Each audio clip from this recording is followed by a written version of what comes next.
I love you সোনা। থাপ্পড় চিনস? ওই যে দেখো ওদিকে কি। যখনই অন্যদিকে তাকিয়েছে গালে একটা চুমু দিয়ে দিয়েছি দৌড়। ওই দাঁড়া, আজ তোর একদিন কি আমার যতদিন লাগে, তুই দাঁড়া। ওর কথা কে শোনে? আমি মায়ের না খাওয়ার ভয়ে দৌড়াচ্ছি, সব শক্তি দিয়ে দৌড়াচ্ছি, কিন্তু পায়ে কোনো শক্তি নাই। মেয়েটা ধরলো আমাকে, ধরিয়ে একটা থাপ্পড় দিল।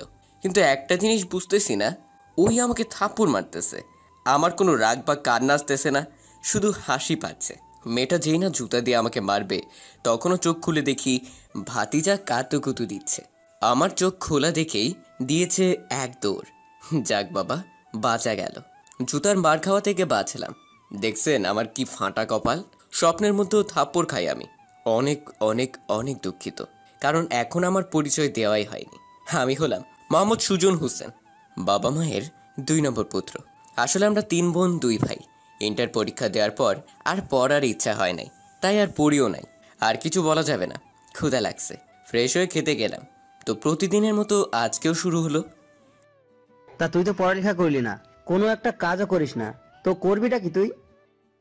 চিন্তা নাই, কাজ এমনিতেই আমার কাছে আসবে। চুপ কর বেয়াদব। আমি আর কোনো কথা না বলে চুপচাপ খেয়ে দিয়ে চলে আসলাম বন্ধুদের সাথে আড্ডা দিতে।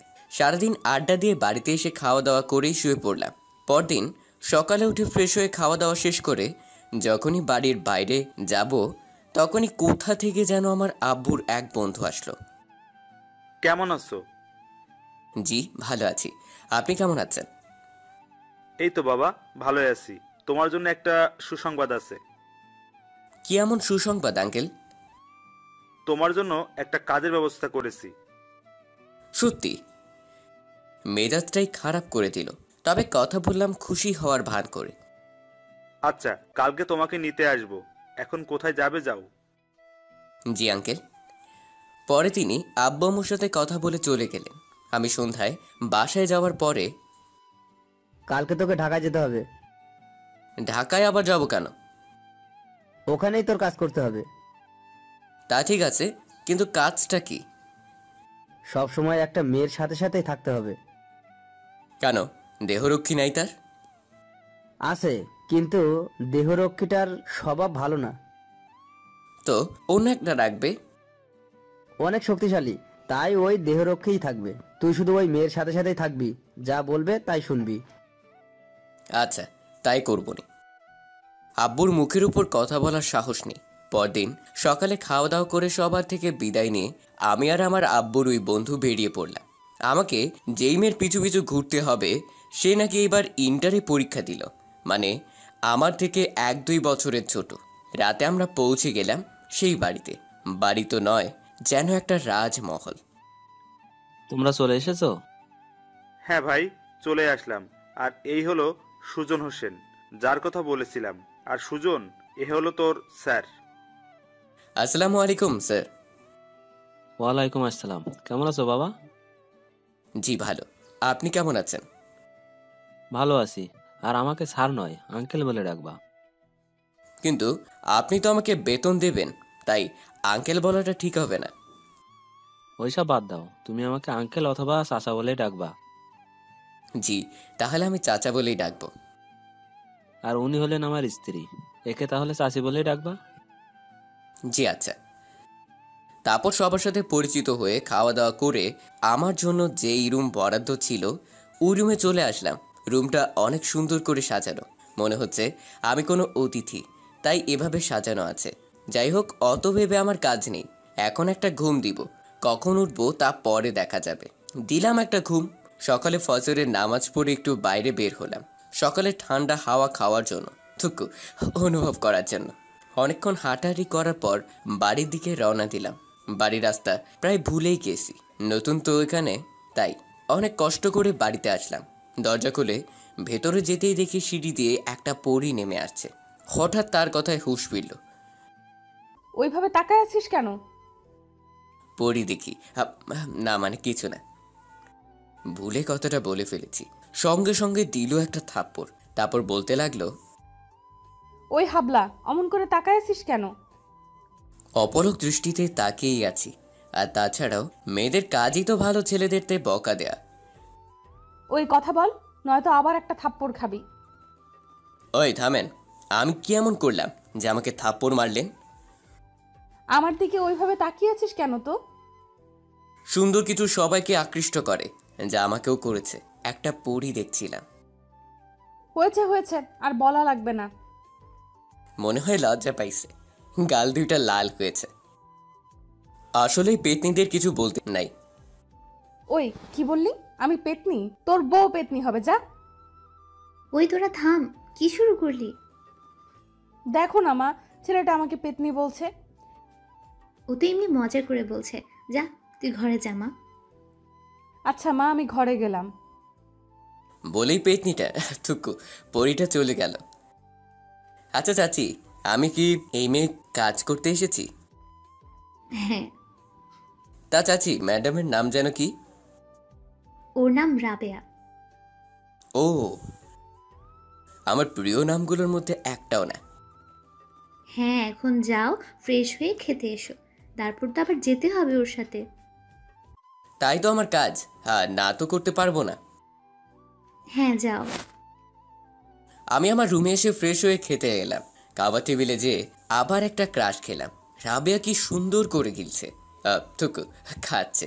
আমিও খাওয়া দাওয়া করে নিলাম। তারপর বাইরে চলে আসলাম গাড়ির কাছে। দেখি শালা বডিগার্ড দাঁড়িয়ে আছে। কি খবর ভাই? এই তো ভাই, ভালোই। তোমার? আমারও। তা তোমার নামটা যেন কি? আমার নাম মামুন। তা মামুন ভাই, এ ম্যাডাম কি রকম? অনেক কড়া। ও শালা লুচ্চা, তোর কাছে তো কড়া লাগবেই। লুচ্চামি করতে পারিস না তাই। চুপ, ম্যাডাম আসছে। আসবেই তো। তারপর রাবেয়া এসে গাড়িতে বসলো। আমি বসলাম মামুন ভাইয়ের পাশে। মামুন গাড়ি ড্রাইভ করছিল। কিছুক্ষণ পর কলেজে পৌঁছে গেলাম। রাবেয়া ওর বান্ধবীদের সাথে ওর ক্লাসরুমে চলে গেল। একটু পরই দেখি শালার মামুনের লুচ্চামি গুরু শুধু মেয়েদেরকে চোখ মারছে, আরও অনেক কিছু করছে। শালার বদলে আমাকে বডিগার্ডের চাকরিটা দিলে ভালো হতো, মনে মনে ভাবছি। ক্লাস শেষে বাড়িতে চলে আসলাম। এইভাবেই কিছুদিন কাটলো। তো একদিন কলেজে গাড়ির উপর কিছুটা ভাব নিয়ে বসে আছি। হঠাৎ লক্ষ্য করলাম একটা মেয়ে আমার দিকে বড় বড় চোখ করে তাকিয়ে আছে। মেয়েটি ধীরে ধীরে আমার কাছেই আসলো। ও মা, এ তো সুখী। ও হ্যাঁ, সুখী আমাকে প্রপোজ করেছিল, কিন্তু ফেসবুকে। দেখতেও ভালোই সুন্দরী, কিন্তু আমি গ্রহণ করিনি। সুখী আমার কাছে আসলো। কি ব্যাপার, তুমি এখানে? কেন আসতে পারবো না?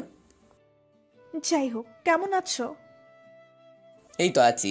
তুমি কেমন আছো? এই তো আছি কোনো রকম। তাই এখানে কি আমার খোঁজে এসছো?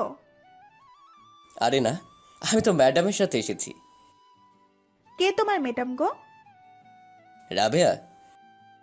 ও, ওই পেতনিটা? আরে আরে, পেতনি বলছো কেন? দেখতে একটা পরীর মতো। সে যাই হোক, আমার ওকে একদম পছন্দ হয় না। তা কেন পছন্দ হয় না রাবেয়াকে? আমার চিরশত্রু।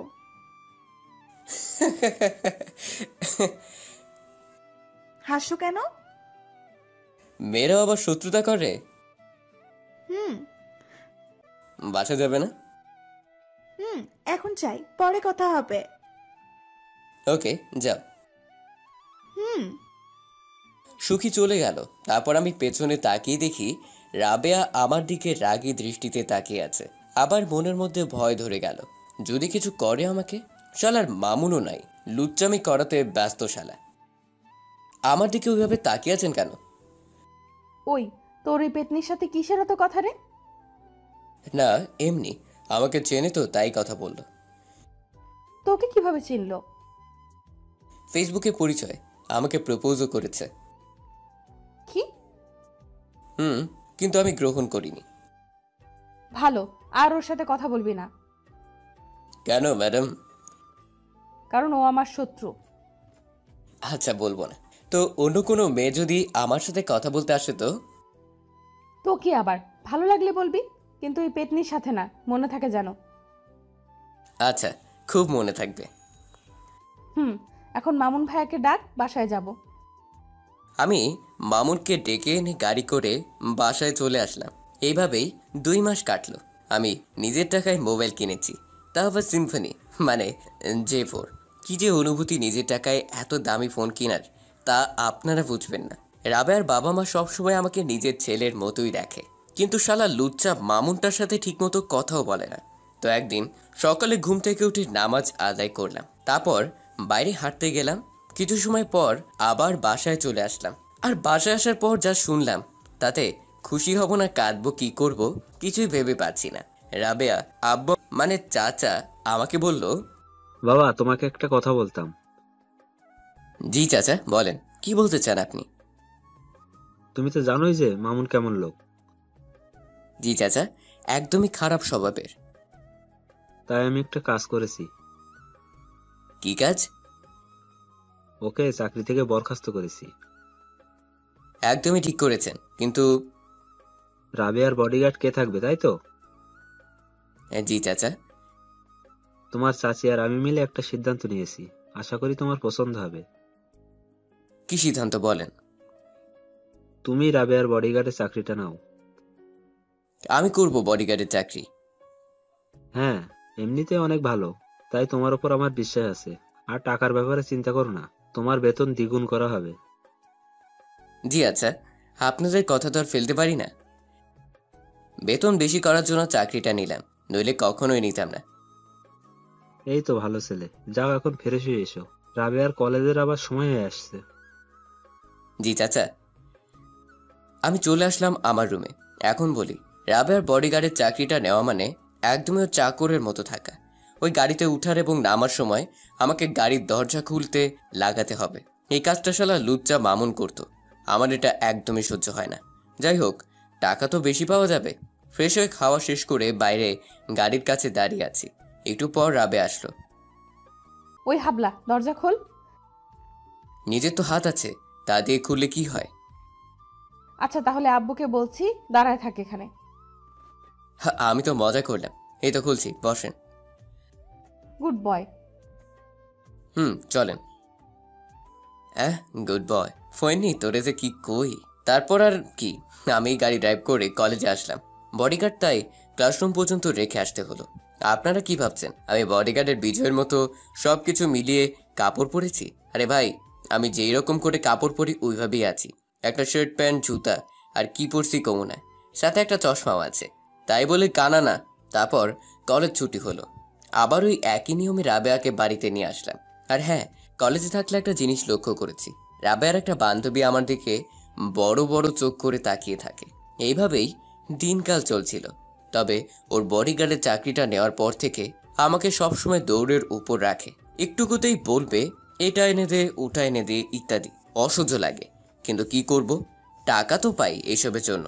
রাবেয়া যখন শপিং করতে যায় তখন যা যা কিনে সব ধরে দেয় আমার হাতে। আর হ্যাঁ, শপিং করতে যাবে বিকেলে আর ফিরবে রাত 7টা বা 8টায়। হাজার হলেও মায়া মানুষ, মানে একটু ঢিলা টাইপ, তাই আর কি। তো কলেজে 3টা প্রপোজ পেয়েছি, কাউরে গ্রহণ করি নাই। আর হ্যাঁ, যারা প্রপোজ করে ওরা তো পরদিন থেকে ভুলেও আমার সাথে কথা বলে না। কি সাংঘাতিক, কি সাংঘাতিক। হঠাৎ একদিন শুনলাম রাবেয়ার বিয়ে ঠিক হয়ে গেছে। ছেলে নাকি ইঞ্জিনিয়ার, তার সাথে বড় লোক। তবে আমার একটা দুঃখ আছে, বইটাকে আর দেখতে পারবো না, সাথে চাকরিটাও থাকবে না, মানে টাকাও পাবো না। শালার ইঞ্জিনিয়ারকে পিটাইতে ইচ্ছে করছে। বিয়ে করারও আর সময় পেল না। আর 2 দিন পর রাবেয়ার বিয়ে। আমি ভাবছি যাক পেতনিটা থুকু, পরিটার অত্যাচার থেকে বাঁচবো। তবে ওকে আর দেখতে পারবো না। কিরে, কি ভাবছিস? কই কিছু না তো। রাবেয়ার কথায় বাস্তবে এলাম। একটা কথা বলি, কাউকে বলবি না। হ্যাঁ বলেন, কি বলবেন? আমার না ছেলেটাকে একদমই পছন্দ হয়নি। ও মা, হবু বরকে পছন্দ হয়নি? এ কেমন কথা? ওই হাসবি না একদম। আচ্ছা। আর একটা গোপন কথা বলবো, শুনবি? হ্যাঁ বলেন। আগে কথা দে, কাউকে বলবি না। ওকে, কথা দিলাম, কাউকে বলবো না। তো শোন, আমার আর ওই ছেলের বিয়ে হবে না। মানে কোন ছেলে? আরে ওই হাবলা ইঞ্জিনিয়ারটার। কেমনে সম্ভব এটা? ওকে এমন ভয় দেখিয়েছি ওই বিয়ের রাইতেই পালাবে। তাহলে আপনাকে বিয়ে করবে কে? আরে গাধা, বিয়ে তো হবেই না, বর তো নাই। তা ঠিক, কিন্তু আমাকে এসব বলছেন কেন? যদি আমাকে কাউকে কিছু বলি তো? তোর উপর ভরসা করা যায়, আর আমি জানি তুই বলবি না। ধন্যবাদ এতটুকু ভরসা করার জন্য। চল শপিং করতে যাব। বলে আমার গালটা টেনে দিল। একদমই আজব ব্যাপার। আর এই প্রথম অন্য কোনো মেয়ে আমার গাল টানলো। তারপর আমরা শপিং করতে গেলাম। শপিং করতে এসেই সুখীর সাথে দেখা। কেমন আছো সুজন?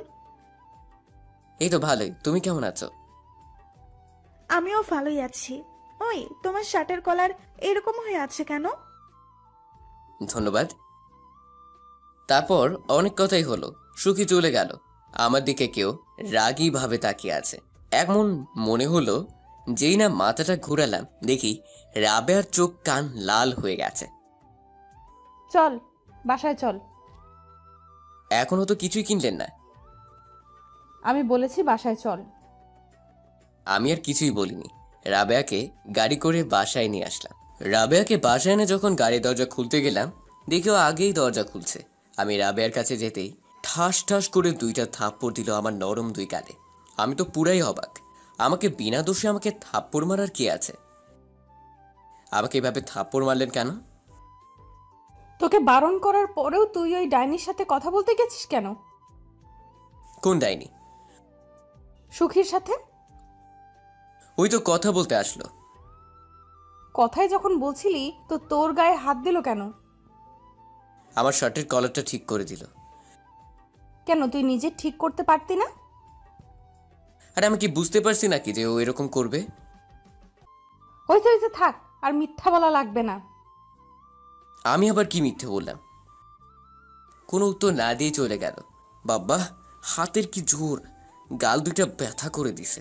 রাবের বাচ্চা, তোর কপালে আমার মতো খারাপ বোন জুটবে যা। এইসব বলেই বকতেছি, কিন্তু মনে মনে সামনাসামনি বললে তো আমাকে খুনই করে ফেলবে। আমিও আর বাইরে দাঁড়িয়ে না থেকে আমার রুমে চলে আসলাম। বাড়িটা খুবই সুন্দর করে সাজানো হচ্ছে, কিন্তু সব মজাই তো রাবেয়াটা নষ্ট করে দিবে। ওর তো বিয়েই হবে না। যাই হোক, আমার তাতে কি, আমি তো শুধু খাবো। পরদিন সকালে ঘুম থেকে উঠে নামাজ পড়ে বাইরে হাঁটতে গেলাম। তারপর সময় মতো আবার বাসায় ফিরে আসলাম। কিন্তু আজকে রাবেয়াকে দেখতে পেলাম না। প্রতিদিনই হেঁটে আসার পর দেখি ও নিচে সবার সাথে বসে থাকে, কিন্তু আজকে নাই। কি জন্য জানি না। আজকে সারা দিন ওকে দেখিনি। নাইবা দেখলাম আমার বউ তো নয়। পরদিন বিয়ে হবে কিনা তা তো জানি না। যা হবার হবে, আমি ঘুমিয়ে পড়ব। যেই না একটু বিছানায় বসেছি অমনি কলিজাটা দৌড়ে এসেই আমার কোলে লাফ। কলিজাটা হলো আমার বড় ভাইয়ের মেয়ে, আপনাদের তো জানার কথা। তারপর বাইরে যে দেখি আমার পরিবারের সব বান্দা বান্দি হাজির। আমি নিশ্চিত এটা চাচা চাচির কাজ। যাই হোক, আমি তো অনেকদিন পর পরিবারের লোকদের সাথে দেখা করতে পারলাম। সবার সাথে রাত 12:30 পর্যন্ত আড্ডা দিয়ে শুতে যাব, তখনই দেখি রাবেয়া নিচে নামছে। এত রাতে নিচে নামছে মানে পিপাসা পেয়েছে। রাবের হাতের দিকে লক্ষ্য করে দেখি ওর ডান হাতটা ব্যান্ডেজ করা। ওর হাত আবার কখন কাটলো? আর মজার বিষয় হলো, আমাকে যেই হাতে থাপ্পড় মেরেছিল ওই হাতেই ব্যান্ডেজ করা। ঠিক হয়েছে, আর মারবি আমাকে? আমি কোনো কথা না বলে চুপচাপ রুমে চলে আসলাম। পরদিন অনেক আত্মীয় দেখছি বাড়িতে। দুপুরে খাবার সময় রাবেয়ার বান্ধবীটা আমার দিকে চেয়েই আছে। আমি ওর দিকে তাকালেই চোখ ফিরিয়ে নিচ্ছে। তারপর থেকে রাত 7টা পর্যন্ত আমার পিছু পিছু ঘুরেছে। একটু পর সবাই জানতে পারলো যে বর আসবে না, সে অন্য মেয়েকে ভালোবাসে। কিন্তু আমি একাই জানি যে বর ভয়েই আসেনি। তো আমি একটা জায়গায় দাঁড়িয়ে আছি, তখন রাবেয়ার বান্ধবীটা এসে, সুজন, তোমাকে কিছু বলার ছিল। হ্যাঁ বলেন, কি বলতে চাইছেন? ঘুরিয়ে পিছিয়ে না বলে সরাসরি বলছি, তোমাকে আমার ভালো লাগে। তো আমি কি করব? আমি তোমাকে ভালোবাসি সুজন, প্লিজ আমাকে ফিরিয়ে দিও না। আরে কিসব বলছেন? পিছন থেকে চাচা এসে বলল, বাবা সুজন, তোমার সাথে কিছু কথা ছিল। হ্যাঁ চাচা বলেন। চাচা আমার হাত ধরে একটা ঘরে নিয়ে যে বলল, বাবা, আমার মেয়েটাকে বিয়ে করে নাও দয়া করে। এই সম্ভব না চাচা। আমি তো পুরাই অবাক। প্লিজ আমার সম্মানটা রক্ষা করো। আমি একা রাজি থাকলে হবে না, আপনার মেয়েরও আমার পরিবারের সম্মতি লাগবে। তোমার পরিবারের সবাইকে রাজি করিয়েছি। আর ম্যাডাম? রাবেয়াকেও রাজি করিয়েছি। তারপরও আমি তো আপনাদের মতো বড় লোক না। তো কি হয়েছে? তুমি শুধু আমার মেয়েটাকে বিয়ে করো বাবা, প্লিজ। ম্যাডাম যদি আমাকে মেনে না নেয় তো? তুমি তোমার ভালোবাসা দিয়ে ওকে রাজি করিয়ে নিও, তবুও ওকে বিয়ে করে আমার সম্মানটা রক্ষা করো। ওকে, আমি রাজি। তারপরই চাচা মানে হবু শ্বশুর আমাকে কিছু কাপড় দিয়ে দিল। আমিও ভদ্র ছেলের মতো পরে নিলাম। খুবই শান্তশিষ্টভাবে বিয়েটা হয়ে গেল। তবে রাবেয়ার বান্ধবীগুলো কষ্ট পাইছে মনে হয়। ওদের চেহারা একদমই শুকিয়ে গেছে। অনেক রাত হয়ে গেছে। আমি ঘরের বাইরে দাঁড়িয়ে আছি। তখন কোথা থেকে যেন ভাবি এসে আমাকে জোর করে ঘরে ঢুকিয়ে দিল। অন্য সময় তো আমার সাথে খারাপ ব্যবহার করছে, এখন তোকে বিয়ে করেছি, না জানি আমার কি অবস্থা করে। সবাই আমার জন্য দোয়া করবেন যাতে বাসরাতে কোনো থাপ্পড় না খাই। তো আমি বাসর ঘরে দরজা লাগিয়ে দিয়ে পেছনে ঘুরিয়ে দেখি রাবেয়া আমার একদম কাছাকাছি দাঁড়িয়ে আছে। আমি ঘোরার সাথে সাথেই আমার পাঞ্জাবির কলার ধরে, ওই সেই কখন থেকে একা একা বসে আছি, তুমি কই ছিলে? কয় কি আমার জন্য বসে আছে? আর অবাকের বিষয়, আমার সাথে তুমি করে কথা বলছে। কি হলো, মুখ বন্ধ কেন, কথা বলো। নিশ্চুপ, মুখ দিয়ে কথা আসছে না। আচ্ছা ভালো, এইবার দেখো কি করি। এইভাবে আমার দিকে আসছেন কেন? রাবে আমার দিকে আসছে, তারপর আর কোনো কথা বলতে পারলাম না। কথা বলার জন্য তো মুখের দরকার, যা রাবেয়া ওর 2 ঠোঁট দিয়ে বন্ধ করে দিয়েছে। আমাদের 4 ঠোঁট এক করে দিয়েছে। প্রায় 5 মিনিট পর ছাড়লো। আমার তো প্রায় মরার মতো অবস্থা। প্রায় 5 মিনিট শ্বাস নিতে পারিনি। আপনারাই বলেন, আমি কি এর আগে কখনো কিস করেছি নাকি যে এত সময় শ্বাস ধরে রাখতে পারবো? কিন্তু মূল কথাটা সেটা নয়। মূল কথাটা হলো রাবেয়া আমার সাথে নিজের বরের মতো ব্যবহার করছে কেন? আমাকে এত তাড়াতাড়ি মেনে নিল কিভাবে? সবসময় তো আমার সাথে খারাপ ব্যবহার করতো, তাহলে এখন এমন করছে কেন? এইসব প্রশ্নে আমার মাথায় ঘুরছে। ম্যাডাম, ওই গাধা, বউকে কি কেউ ম্যাম বলে? দেখি আপনার শরীর ঠিক আছে কিনা। রাবেয়ার কপালে হাত দিলাম, কিন্তু না, ও তো ঠিকই আছে। ওই, আমার কিছু হয়নি, আমি ঠিকই আছি। তো আমার সাথে এত ভালো ব্যবহার কেন করছেন? ও মা, নিজের বরের সাথে ভালো ব্যবহার করব না তো কার সাথে করব? আমি তো আপনার বর না। ওই পাগল, তখন না আমাদের বিয়ে হলো? ও ও হ্যাঁ, তাই তো, আমাদের তো বিয়ে হয়েছে। রাবেয়ার আচরণে আমি ভুলেই গেছি আমার বিয়ে হয়েছে রাবেয়ার সাথে। তাহলে? না, কিছু না। গুড। আমাকে নিজের স্বামী হিসেবে মেনে নিয়েছেন। তো কি করব, তুমি তো আমার বিয়ে করা বর, তোমাকে তো মেনে নিতেই হবে। আর হ্যাঁ, আমি তো শুধু তোমাকেই ভালোবাসি। আপনার তো মান সম্মান থাকবে না। আমি তো আপনার মতো বড় লোক না। ওই চুপ, একদম চুপ, তুমিই আমার স্বামী। হ্যাঁ, আপনি তো সবসময় আমার সাথে খারাপ ব্যবহার করতেন, তুই করে কথা বলতেন। তো এখন এত ভালো ব্যবহার কেমনে সম্ভব? তো শোনো, আমি তোমাকে আজ থেকে নয়, আরো আগে থেকেই আমি তোমাকে ভালোবাসি। আমি বাড়িতে আসার পর থেকে? তারও আগে থেকে। কখন, কবে, কিভাবে? তুমি এই বাড়িতে আসারও 2 মাস আগে থেকে। আরে আমি তো আমার শহর ছাড়া কোনো শহরে থাকিনি, তো আমাকে কখন ভালোবাসলেন? ওই, এত কথা বলো কেন? আজকে না আমাদের বাসর রাত? আগে বলতে হবে আমাকে কিভাবে ভালোবাসলেন। তো শোনো, তুমি এই বাড়িতে আসার কয়েক মাস আগে আমি তোমাদের শহরে আমার এক বান্ধবীর বাড়িতে ছিলাম 1 মাস। ওইখানে থাকার সময় একদিন আমি বাজারে গিয়েছিলাম, তখন তোমাকে দেখেছিলাম। দেখি তুমি মাথা নিচু করে হাঁটতেছো, কোনো মেয়ের দিকে তাকাওনি, আবার সবার সাথে ভালো ব্যবহার করছো। তখন তোমাকে দেখেই ভালো লেগে যায়। তারপর পিছু পিছু তোমাদের বাড়ি গিয়েছি, তোমার সম্পর্কে খোঁজ খবর নিয়েছি। সবাই বলছিল ছেলেটা অনেক ভালো, এলাকার সবাই পছন্দ করে তোমাকে। এইভাবে পুরো 1 মাস তোমাকে ফলো করেছি।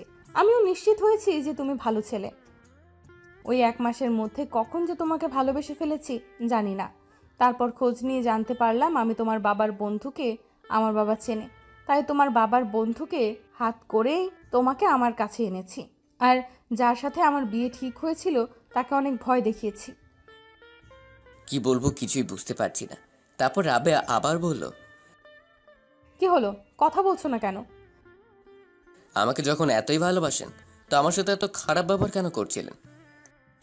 আমি তোমাকে দেখেছিলাম যে তুমি কেমন করো এমন ব্যবহারের পরেও, কিন্তু তুমি ঠিক মতো কাজ করছো, কোনো অভিযোগ করনি। অনেক ভালো। সেদিন থাপ্পু দুইটা না মানলেও পারতেন। ওই দিন ওই সুখীর সাথে কথা বলায় আরও তোমার গায়ে হাত দেওয়ার অনেক রাগ হয়েছিল। আর দেখো, তোমাকে মারার পর আমি আমার নিজের হাতেও ব্যথা দিছি। তাহলে এই কারণেই রাবেয়া হাত ব্যান্ডেজ করেছিল? আমার জন্য পাগলিটা নিজেকে কষ্ট দিচ্ছে।